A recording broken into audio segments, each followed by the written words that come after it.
Puno ng kamalasan, kasabay ng pagpasok mo sa mundo ng paangasan. Pero ayos lang kasi ito ang gusto kong lakaran. Nagulat sinang bigla lumipad yung kanilang basahan. Teka muna, dahan-dahan, huwag masyadong malakas. Pumuputok na sa loob kasi maraming palabas. Baka meron dyan galit pero hindi lang di malabas. Hindi kasi ako makasarili kaya kung sila hindi na pataas. Teka, ang dami nagbago, ugali pati na mukha mo. Ganyan na ba yung makatapat gawin para mahalin ng mga takot mo? Sa bagay sanay ka naman, no respeto daw kahit pa pa.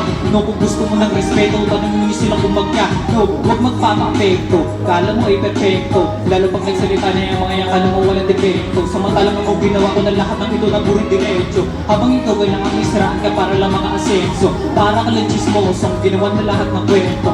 Isang kung mga manunulat ka, puro walang invento. Tinapakan ng asang sinabihan, umalis na ako rito. Nilabanan, hinigaan, kaya ngayon na ako nakaburito.